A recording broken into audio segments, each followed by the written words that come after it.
truly a pleasure to introduce our speaker today. She's got just a wealth of knowledge in this area of expertise.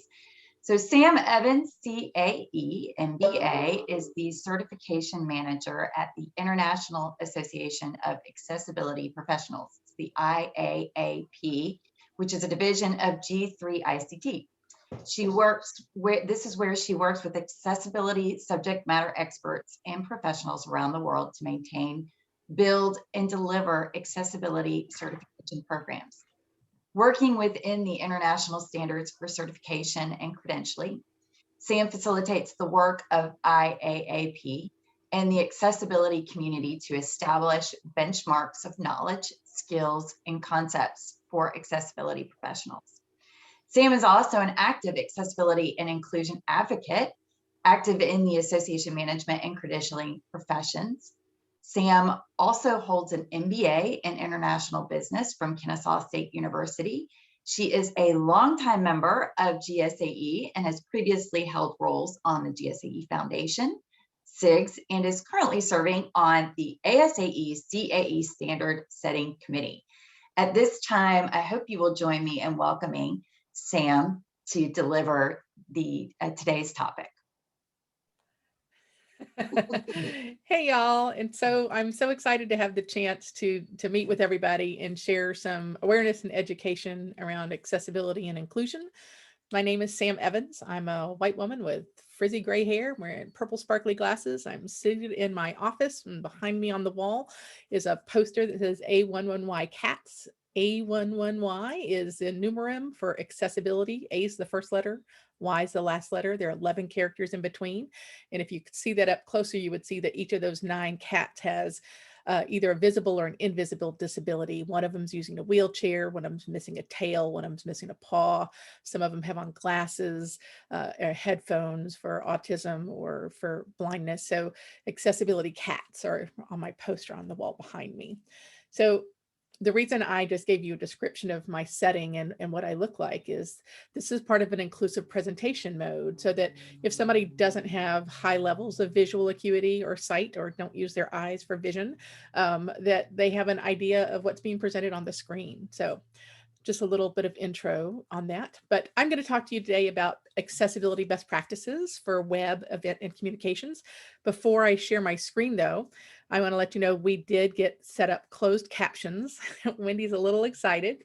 They are automated captions, so you have the option to turn them on. If you're using a Zoom desktop application versus if you're logged in using Zoom on a laptop or a desktop versus a phone app. You'll see a closed caption icon on the lower part of your screen. If you have a full screen, it'll display. If you're not in maximize screen, it may be under the more options.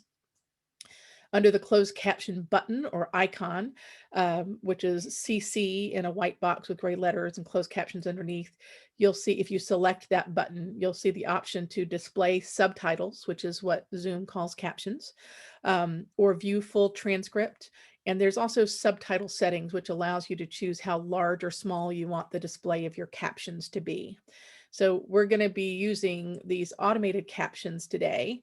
So they may not be perfect, but it is an option to have a more inclusive meeting and event display. And we did it in about 15 minutes, right, Wendy? So it'll be nice to have the captions. The full transcript is more of a reading experience.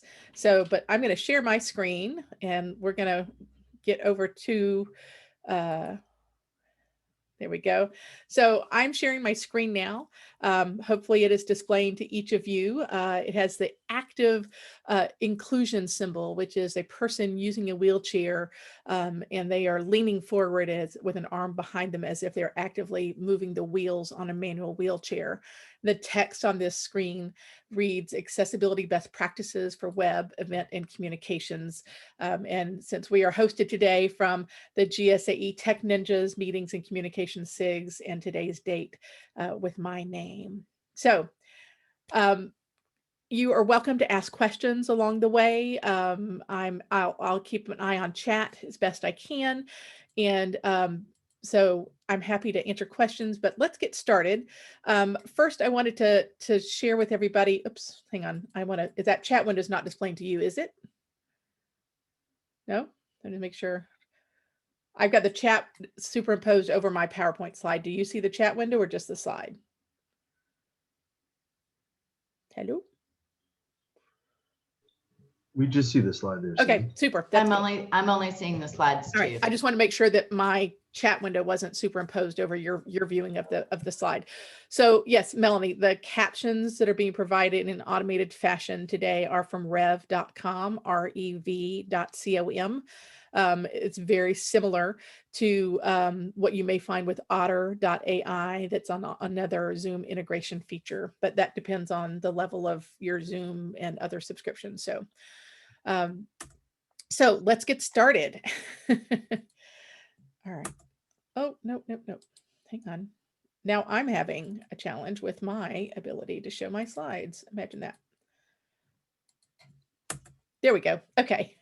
So here's my question to you as we get started today. We're going to talk about accessibility and what that means. But what I want to know is, does your organization have a diversity, equity, and inclusion, or DEI statement that includes people with disabilities?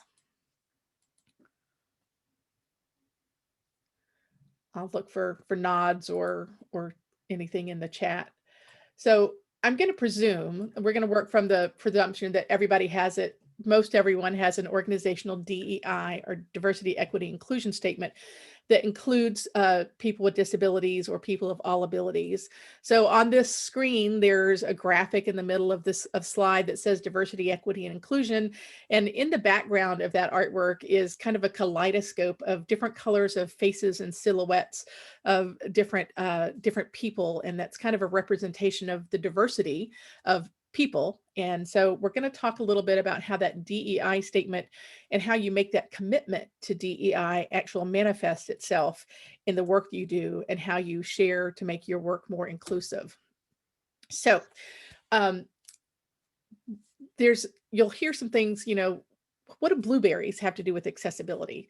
You may hear in the accessibility world, people talk about an analogy about blueberry muffins. So on this slide, the text across the top says, what do blueberries have to do with accessibility? So on the left-hand side of this graphic is there's a brown man wearing a green sweater and he's stirring with a whisk, and the white woman with the red sweater is pouring blueberries into a bowl of batter.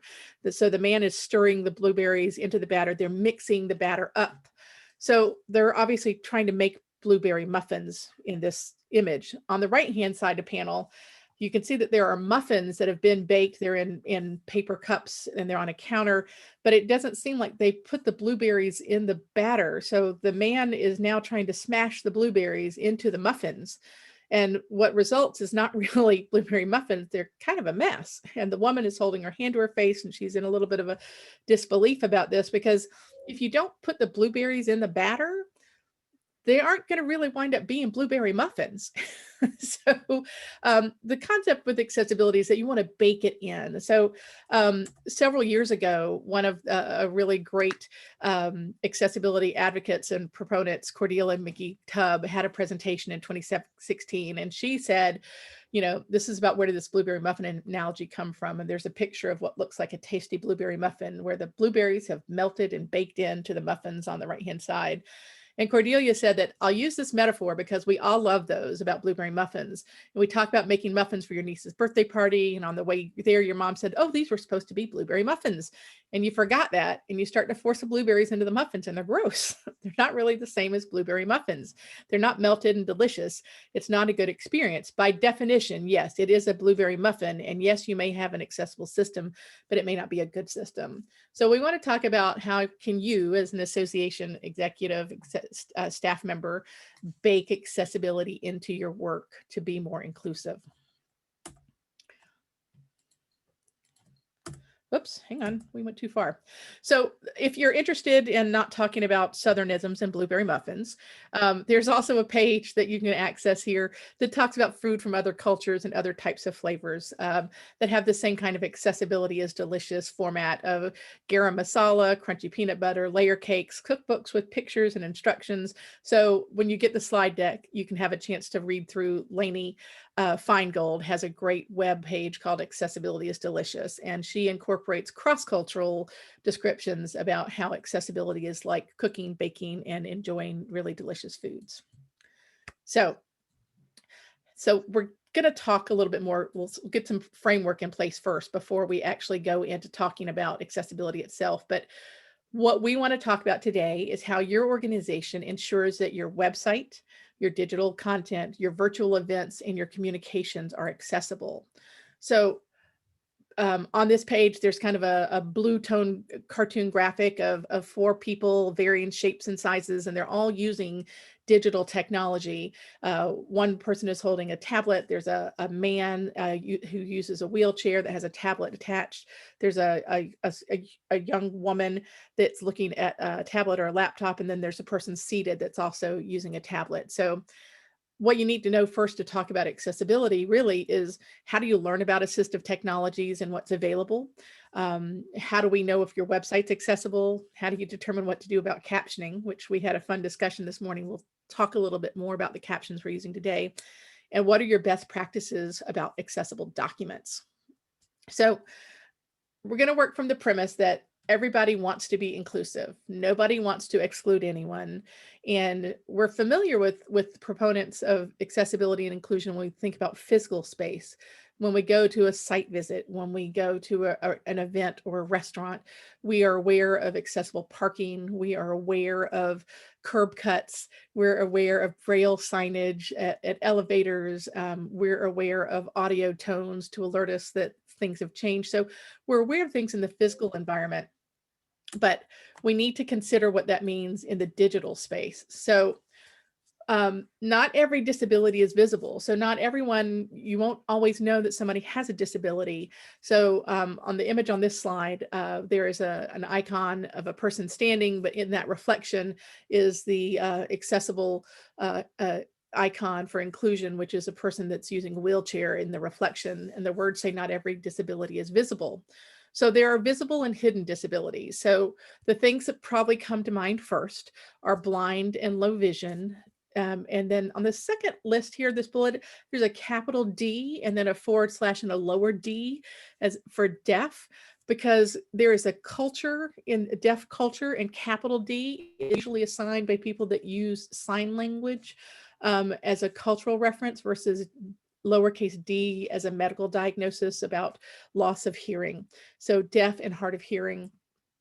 Mobility and physical disabilities, which you understand what that means about the ability or challenges with walking, or physical disabilities, cognitive disabilities, neurodiversity, mental health is a disability, and mental health care and concern is very much a real thing. And then reading and learning disabilities. These are kind of the big bucket pieces of information that you would probably consider about disabilities and how you might incorporate inclusion. So we're going to talk today about accessible media. So we're going to talk about content that's digitally relayed. So that's, but it's also going to have some carryover into print materials that you might have, and how you distribute content, hard copy, if you have a request to do that sort of thing as well. So the audience for accessible media is not just people with disabilities that are diagnosed or that disclose their disability.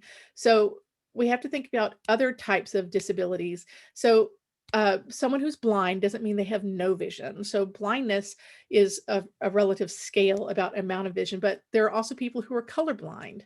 8% of all men have red-green color blindness, so they can't tell the difference between red and green. And so if the button is only red or green, they're not going to know which button you want them to select. Low vision also comes with a variety. If you know people with glaucoma or macular degeneration or other types of retina disorders, there's low vision challenges that may be where things are placed or needing things to be enlarged or more clear. So those are different types of vision disabilities to consider, but mobility issues may include people who can't if you're talking about a textbook or a binder, when we used to have those, or your study guide or the PPAM book from ASAE, if you can't hold a textbook, you still need to be able to engage with the content. So that might be an e-text version or an electronic version or PDF. People with motor disabilities who can't physically turn a page. If you've ever broken your wrist or had your hand in a cast, sometimes you lose that dexterity. Not all disabilities are permanent. We talked briefly about deaf and hard of hearing. One of the reasons we have captions displayed is to be more inclusive, so that people who either don't do sign language, we don't have an interpreter today because there wasn't a request, but people who may not lip read or may not speak English as their primary language can all benefit from things like captions, reinforcing what's being heard in an auditory format. So people with learning disabilities like dyslexia and ADHD, there's lots of considerations about how you present content that can make the experience more inclusive for people with different learning, reading disabilities. People with head injuries, trauma, and cognitive disabilities also need to be considered. Think about people who learn better by listening, and all of us, if we live long enough, will age into disabilities, because the human body, as it ages, does lose cognitive effect, vision, hearing, and mobility. So if we all live long enough, we will become a disabled person. So not yet disabled is a temporary state. Okay, so why do you want to make your content accessible, and what does that mean? So we want to work from the premise that we want the human experience to be the best possible experience for everyone. We want to be inclusive. We don't want to exclude anyone. We don't want to make it so that somebody can't engage with us. We don't want to present information that they can't consume. We don't want them to have to call us or email us and say, you know, I can't use my computer to read this, or I can't get into the virtual session, or you know, I can't listen because I've lost my hearing. I'd really like to engage with your podcast. So you want to make your materials accessible as possible, just as a good ethical premise, as a practical premise to be inclusive, and from a legal responsibility perspective as well. So when you make your content accessible, it allows for equity and fairness in information distribution and opportunities. So accessible files, if you create them with accessibility in the structural dynamics of how you create them, can be converted into multiple file formats and reach more people more readily. So on this screen, there's a Wordle. And if any of you lived through the 90s or early 2000s, I think, you probably saw Wordles that are word clouds that assemble terms and concepts. There's a Wordle on the right-hand side of this screen that has accessibility terms and concepts in it. It's in the shape of a conversation bubble. So those are all concepts around accessibility, but how do you know? Who determines? What are the standards? You know, are there standards? Yes, as a matter of fact, there are standards. So for our colleagues that work in trade organizations, standards are a thing. And in accessibility, there are standards. And so WCAG is the Web Content Accessibility Guidelines. You will hear them pronounced different ways depending on who was taught, WCAG or WCAG, or WCAG spelled out. And they were established about 20 years ago. So digital content accessibility standards have been in place for a very long time. However, in the US, about 18 years ago was the first introduction under ADA for government offices and organizations and facilities. But in 2018 in the US, the ADA 508 refresh incorporated WCAG content into standards and best practices. And the DOJ has suggested, while they haven't put it into regulation like they have for the Federal Communications Commission, they have recommended the ADA compliance guidelines for ICT. This is another acronym: Information Communication Technologies. And the section 508 and 504 and 503 and 502 all defer back to WCAG, these guidelines. So General Services Administration in the US has a government-wide section for 508 accessibility programs. So if you're looking for how do I meet the standards, how do I meet the basics or compliance, which is what is the base that I must comply with to meet these guidelines, it is going to come under, you'll hear people say ADA compliant or WCAG compliant. in Canada for AODA, for the Accessible Ontarians with Disabilities Act, and the Accessible Canadians Act, the UK Equality Act, the EN mandates, and the European Web Directive all are WCAG. They're all in the same standard. So they don't vary. They're not different around the world. But that's compliant. So we want to make things usable, which means a little bit more concerned about starting with the human experience. So we're going to talk a little bit more about that. Are there any questions right now before we get into talking more about accessibility? And I'm going to pull my little chat window over here so I can see people's faces in case somebody's saying yes, yes, yes. I don't see any. Nope. Okay. All right. So I'm going to keep moving through our screens here. So how does accessibility fit into association management? Had an interesting discussion with the CAE Commission last year because somebody on the commission said, well, it only impacts technology. And so I had an interesting chance to go through all the domains in CAE, and 10 of the 12 domains all have accessibility as a component, whether that's in web and digital communications, social media, electronic documents, online events, registration, graphic design, feedback and surveys, facilities, site visits, event locations, and of course, personnel management and how we engage with people. So accessibility really does touch almost every component of our association management and our association best practices. So on this picture, there's a little graphic of people standing on kind of a circle or a dais, and there's somebody that's reaching their hand out and they're extending a hand out to invite one more person up to join the circle. And so I hope that today will be an opportunity for me to share accessibility awareness with you so that you can be more inclusive with your association work. So planning for inclusion. So accessibility really, if you've got that DEI statement that says your diversity, equity, and inclusion says that you're going to include and make your engagement equitable for people with all disabilities, then accessibility should be part of your strategy and plans. And I recognize this is not what we usually see in writing. We don't see metrics around it for most places, and there's probably not policies and procedures written yet, but today's a great day to start.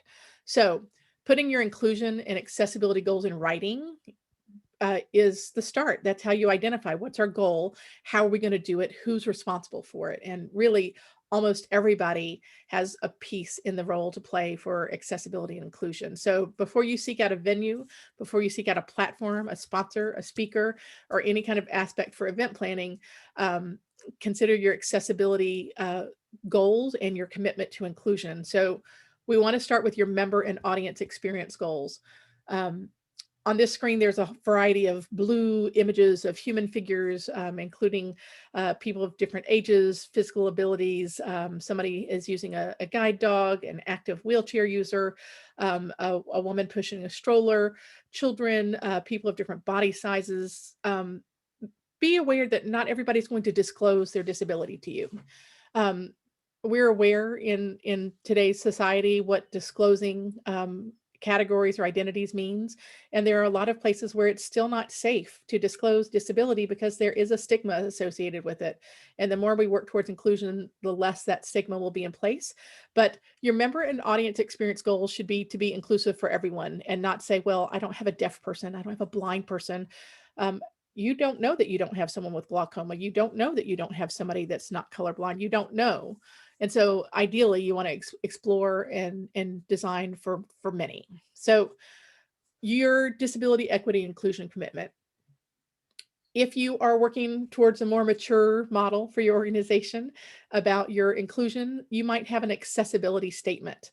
An accessibility statement would talk about your efforts for inclusion, who to contact if there's challenges, what your digital commitment to accessibility is. But really, your commitment is going to talk about your social and your legal responsibilities. You'll find many people in the digital space are concerned about how do we prevent being sued. I want to talk about the human experience and being inclusive by design.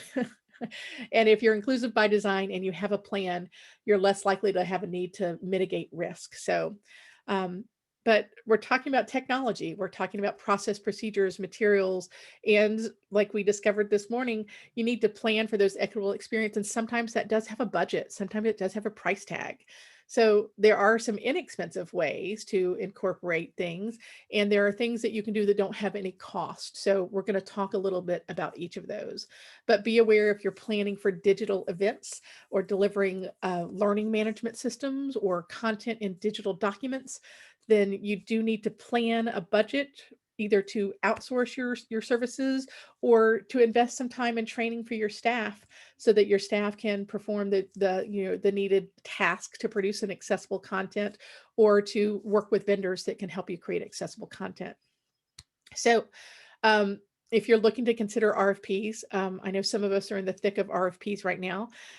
You need to be able to discover what's out there. You need to be able to sniff out the fluff. There are a lot of people who say, of course we're accessible, but they only mean, can I get to it on the web? And that's not the same as digital accessibility, where everyone can access and engage with the content no matter what their technology or assistive technology of choice is. And you just need to know enough to know how to tell if a salesperson might be selling you the dream and then leaving someone else to service the nightmare. So for those of us who've done events concepts, you will also engage that same concept in digital technologies. So, okay. So let's talk a little bit about universal design. So universal design was a concept that Ronald Mace put together at University of North Carolina about 25 years ago.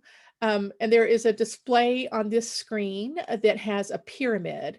And in the pyramid, on the three corners or the 3 points, is on the top point is usable, the bottom left is accessible, the bottom right is inclusive, and in the middle of that pyramid is an upside down triangle, or a triangle with the tip pointing down, that is universal design. And that's the overlap between all 3 of these components of usable, accessible, and inclusive. So there are 7 tenets of universal design. That equitable in use. That means that no matter how somebody comes to your content, they can engage with it. They choose their technology. You don't get to dictate that they have a Mac or a Windows machine or an iPhone or a Droid. You don't get to pick which browser they use. So you don't get to pick if they use a screen reader. So you're going to be equitable in use. Flexibility, meaning your product, your content, your actual product delivery and your service is flexible and can be used across different areas. Simple and intuitive. So not everything is simple, and we know certainly a lot of things aren't intuitive, but if we use the customer experience concept or the user experience design concept to be logical and simple and not introduce kind of our own bias about our content, that simple and intuitive use will save a lot of time and make for a better experience, which for members can make for somebody who's more likely to renew, stay engaged, and be an active member. Perceptible, can information be perceived across different types of abilities and input information? Tolerance for error, can you state clearly what's wrong and how to fix it? And under universal design principles many moons ago, there was low physical effort, but in today's world of digital accessibility, we also want to include low cognitive effort. It shouldn't require somebody to memorize a lot of stuff to be able to engage with content. And the size and space for approach and use is appropriate. And we'll talk about that in considerations for if somebody has to zoom or magnify content. You don't want them to have to scroll back and forth. That's a lot of cognitive, visual, and physical work if somebody has to expand a screen. So if you're doing teaching curricula design, there is also a set of design for learning concepts called Universal Design for Learning. And there's a URL on this page, which you'll be able to dig into. Universal Design for Learning tackles in kind of a grid format of the why of learning, the how of learning, and the what of learning across different formats. And so it's a nice complement. It incorporates universal design and how people learn. So if you have program content, learning management systems, universal design for learning can have some aha moments. Our curricula designers are frequently going to refer back to UDL, or universal design for learning. So, okay, so how do I do it? What does this mean to me? How does it impact me as an association person? So on this screen, there is a grid in the top right that has several symbols that are inclusive symbols in iconography. of an ear with sounds for hearing, an eye with a variety of shades of things, and not vision, AD for audio descriptions, where the first of our meeting where I describe what I look like, what I'm wearing in my room is an audio description. There are two hands signing for sign language, a person walking using a cane, a person using a wheelchair, CC for closed captions, and a question mark for information. So in your marketing and communications tool is how do you evaluate your digital content for accessibility? And we'll talk a little bit about that, but there are ways you can test things on your own. You don't have to hire an auditor to do these things. So we'll take a look at some of those tools.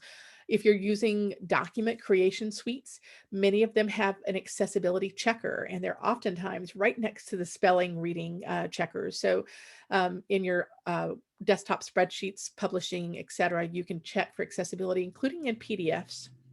So understanding the risks of accessibility overlays. Right now, there's a huge glut of companies on the market that claim you don't have to worry about digital accessibility. One line of code plugs it in and solves it all, and you'll get this overlay and people can choose what they want. But the challenge with those accessibility overlays is they dismiss people with disabilities, they dismiss accessibility, and they actually don't do what they claim. If you actually read the mice type or the small types at the very end, their terms of service says that they do not guarantee you to be accessible unless you were already accessible before. So buyer beware. They're out there, and boy howdy are they making money, but boy howdy are they the new targets for lawsuits, because lawyers know they can prove that those sites aren't accessible. So learn a little bit about accessibility, and we'll talk about things that you can actively do on your own. So these are things we're going to talk a little bit more about: evaluating your prospective platforms before you sign up with the newest sophisticated virtual platform in the world. If it's not accessible, people can't engage. So that means people who, if they don't have the option to display captions or live captions, if they don't have the ability to display a sign language interpreter and pin them so that somebody who uses sign language can engage with the spoken word, if they don't have the ability to be used by people with assistive technology. So we'll talk about assistive tech in a minute, but really they should have an accessibility statement. They should tell you what version of WCAG they meet before you sign a contract, because it's up to you to review your partners for their adherence to your commitment to accessibility. So graphic design concepts and marketing materials. So there's design standards. We'll talk about that in a few minutes. Make sure your marketing images are diverse and inclusive. So people want to see themselves in their marketing materials. They want to see someone that looks like them, or if they're using alt text, they want to read that your graphic materials represent someone that looks and works and engages like them. We know how to do that for gender. We know how to do that for racial diversity. We know how to represent where there are visual elements for religious diversity or ethnic diversity. Be also considerate about continuing to enhance your accessibility and displaying people with disabilities in your marketing materials and information. How do you talk about disability? So a lot of people don't want to say disability. They use euphemisms for disability, special needs or special abilities or differing abilities. In the disability community, that is all a big no-no. People don't suffer from disabilities.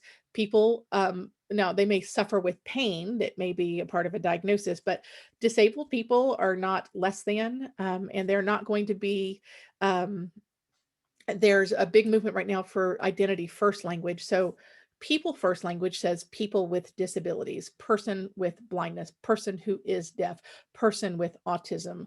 And you'll find a lot of language in government documents that is people first. This is born out of the Denver principles, out of the AIDS era, where we wanted to make sure that people were known as actual humans and not victims. That's where people first language started in the 80s. The United Nations Convention on Rights of People with Disabilities talks about people first language, but in the disability community, many people use identity first. I'm a deaf person, I'm blind, I am autistic. So always ask how somebody wants to be addressed, but you as an organization need to decide what your approach is going to be to talk about disabilities. Make sure that you build in accommodations for any of your events and activities the same way you would have for an in-person event. And social media and video marketing, make sure that they meet accessibility standards.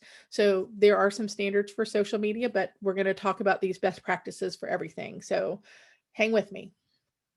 Wendy noted in the chat that one of the reasons that we didn't use the transcript that displays the whole spoken word alongside the screen and the speaker is because that is a lot of load. It actually becomes a reading experience where you have to take your eyes and move your eyes from what's being presented and the person speaking and read the transcript. And so that can be a heavier cognitive load. It's certainly an option that people should be able to choose from. But captions, we're going to talk about captions in a minute. We'll talk about why captions are different than transcripts. So how do I test my website? So first you have to understand how people use assistive technology. So yes, there are blind people who use computers. There are people who don't have hands that use computers. There are people that use voice commands to engage with technology and digital events. There are people who use a variety of types of assistive technology, whether that's a screen reader or text to speech. If you know somebody that uses Dragon Naturally Speaking, they are using a voice to text. So they're speaking to their computer and having the computer render the code.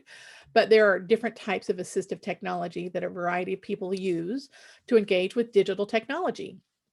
That can be a document, that can be a website, can be an app. But what that means is that the underlying code and some of the elements that we present are going to need to have some information embedded or we present to them. So there are tools that you can use, but we're going to talk about some of these things on how you test for accessibility. There is a product called Wave, W-A-V-E, that is a really great user-friendly way to do an automated test on websites. It will tell you about 40 to 50% of what's wrong technically, but it's not going to give you the full user experience because there are some things we have to test for as humans and things that we only know, like, is this color contrast appropriate? Does it meet needs? So, but what does that mean? So on the slide I'm showing right now, there is it looks like a keyboard from likely an iOS product. And there is a green button next to Q, which would normally have been a tab button. And it has a wheelchair user and the word accessibility on it. So if you were to be using assistive technology and there's no alternative text, so alternative text is a text equivalent for anything that's relayed visually, so that somebody who's using certain browsers or different types of assistive technology can understand the relevance or importance of that image, that is alt text. You'll find the option to add alt text in documents in PowerPoint. You can even add it in Excel. You'll find it in InDesign. You'll find it in PDF and Adobe products. You'll see it in Grackle Docs in Google. You'll find it as an option to add in Facebook, in social media, in Instagram, in Twitter, in LinkedIn. You have the option to be inclusive by adding alt text. So if I were to display the alt text for this slide's graphic, it would be a screenshot of a manipulated keyboard that has a green key for accessibility next to the Q and above the back button. Because if you don't include that, the only thing that technology is going to tell your reader is they're going to say image. And if you have a whole lot of images together and there's no context, it'll say a screen reader will read image, image, image, image, which really doesn't give anybody any information about what you're displaying. And it doesn't have to be expansive. Alt text usually is what we used to consider what you could add in a tweet, 120 characters or less. If you need to add more, if you're using text in your graphics, then you might use what's called an image description that goes in brackets to include that in long form text. So that's something that everybody can do. You can be prompted. Some of the scheduling tools for social media don't allow you to input it, so you may have to go in to manually put those tags in your alt text on your social media platforms. So using contextual links. How many of us have websites say, read more, click here? If somebody is using assistive technology and their computer is reading to them, they're going to have no way of knowing where you're trying to send them with that link. So a contextual link, instead of saying read more or click here, might say, to learn more about GSAE's Tech Ninja SIG, visit our, visit the Tech Ninja webpage on MemberClicks. It doesn't have to be a paragraph, but we need to say more than just click here, because people should be able to choose. If you don't have vision and you're not using a mouse where you could hover over a link to see the URL, you need to be able to tell your reader where you're suggesting they go by selecting that URL. So it's just good, friendly fun. Caption your videos. Videos are really, you can relay a lot of information and importance. You can tell heartstrings. You can fundraise like mad. But if somebody either can't hear, if they're in a loud exhibit halls, my favorite thing to show these people at exhibit halls where they have beautiful fundraising videos, but I can't hear the video because it's so loud. They wrote a script for that video. They pay a production company to produce it. There is a script. So include your captions so that people can read and engage with that. So caption your videos. You can use automated tools.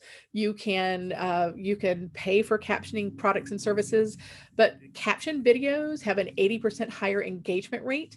And if videos are not behind a paywall or a gatekeeping, caption video drives SEO, because every word in your caption is searchable by bots, engines, and search indexes. So captions count.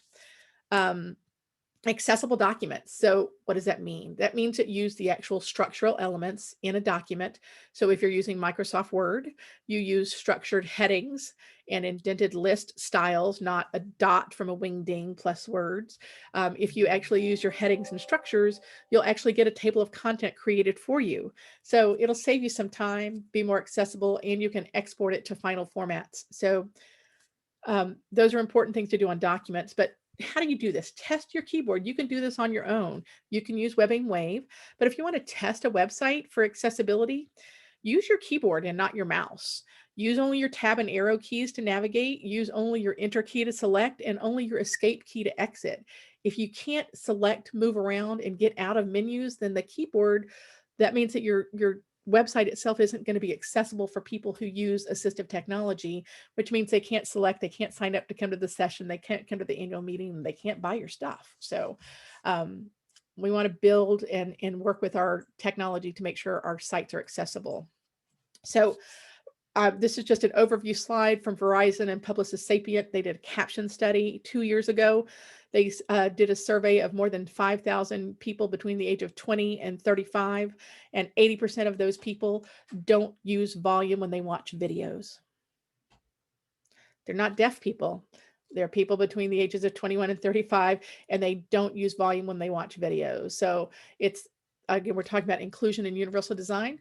Use captioning to your benefit. If you want to read more in the study, that'll be live on the slides we're going to present, and you can share with those later. So captions. We're using artificial intelligence captions today, but something to know that there are some challenges. You will hear or see events and platforms that show 4, 5, 6 lines of text, and they're going all the way across the entire screen.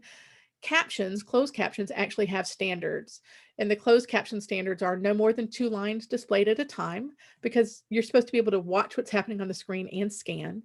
No more than 30 to 32 characters per line, and no more than 3 to 5 seconds delay. So artificial intelligence captions, which we're using today, which are a great in between and a great way to fill a need, but just be aware that they don't provide speaker names. So when Wendy was talking, it didn't say Wendy Kavanaugh, and then her spoken word. It doesn't say Sam Evans, spoken words. They don't do so well with accents. And for those of us in the South, we have to be careful to enunciate, but foreign accents are also a challenge. They don't provide grammar and punctuation, and they don't include sound. So like if my cat were to run across my keyboard and meow into the microphone, everyone would laugh. But if that also wasn't captioned, it might not be as equitable a laughter experience. So closed captions are important. Just know their limitations, and we'll talk about how to decide what to do. How many of you have podcasts or audio only or voice recordings of sessions and activity? Audio only, if it's only to be heard and we don't provide a transcript, means we're eliminating a large group of people. So the primary reason to make your audio accessible is make sure that people with disabilities can access your content. Not everybody wants to listen all the way through a podcast to determine if they want to listen. A transcript gives people the option to scan all of the words. The text, if you're providing it in HTML format and not a document, is totally searchable, which means far more opportunity for people to find your content. But if you have a voice only recording, make sure you provide that transcript. It can help also for you, for marketing. Pull your content out. You already have it in written. You don't have to go listen to it. You can pull out the content for evergreen, for calls to actions, for marketing. So it has a lot of utility for you in marketing communications. Podcasts are a different beast because they do get hosted somewhere. One of the best things to consider if you have a podcast is make sure that your link to your transcript is on the same page where people subscribe to your podcast. So I know there's only a couple of sentences available and a lot of like sign up on Spotify or iTunes or wherever you host your podcast. I'm displaying on this screen kind of an icon of a neon sign for podcast. There are some automated tools. We're using rev.com on a freebie, kind of a low cost thing. But if you use Rev for transcripts, which has timestamps for things, they're about $1 per minute. Otter, you can use your own. It's $10 a month for about 5,000 minutes. So you could do things on your own for podcast accessibility. And I've got some links on this page to learn more about how to make your podcast accessible if you want to dig in a little bit more. So I want to make sure we're good on time and make sure we have time for questions. But this slide is about making your documents more accessible. So I mentioned before structural elements. If you've ever looked at Word or Pages or Sheets, I'm trying to think of what the Apple terms are, and in Google Docs, you'll see a ribbon and an option for styles where you'll have heading 1, heading 2, heading 3, different options. Use those structural elements in your Office suite to design your document. It's going to make it more accessible. It'll make it to where someone can use their keyboard to navigate it. It'll create your table of contents. It'll save you time. It'll make a better experience for your reader. Use alt text for your images.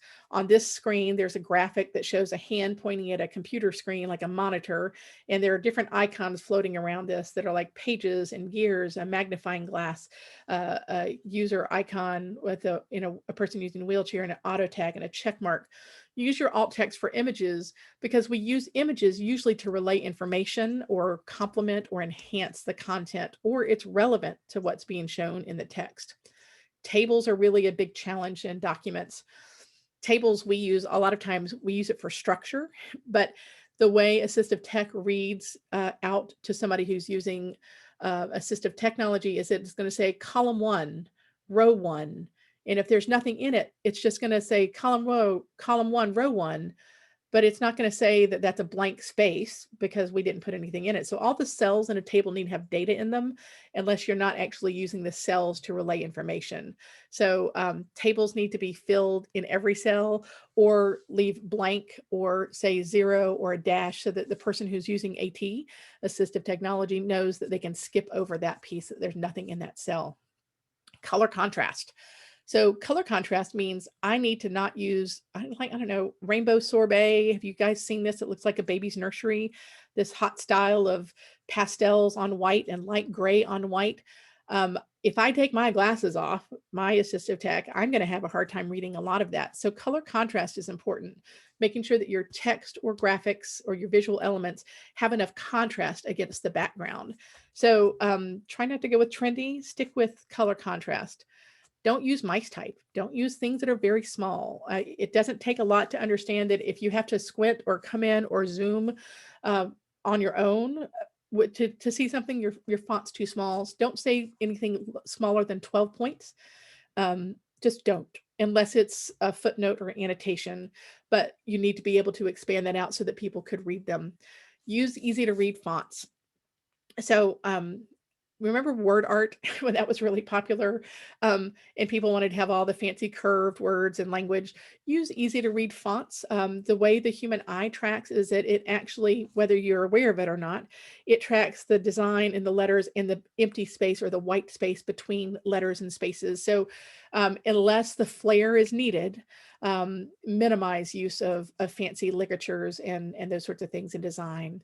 Check your read order. So we up at the top of the screen, we talked about structural elements in your Office suite.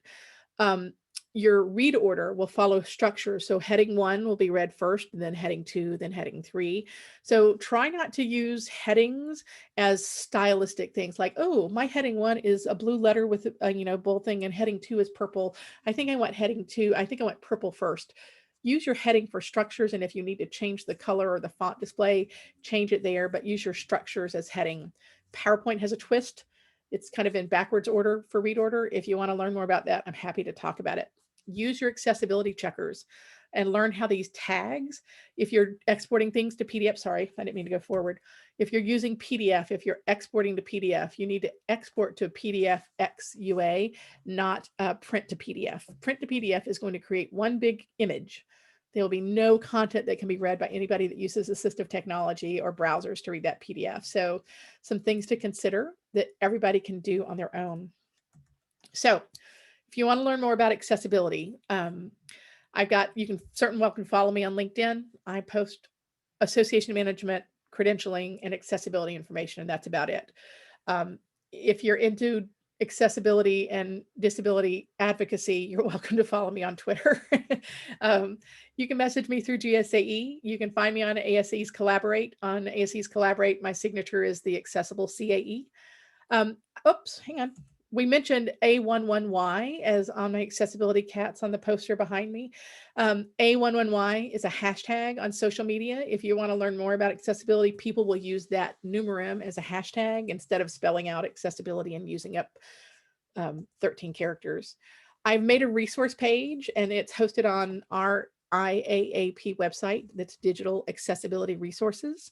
And then for people who are doing meeting and events, I've got 2 other pages that I created specifically for EIC, the Events Industry Council, for their program. One of them is the EIC Advance, which is things to consider about accessible events. And the second is a timeline.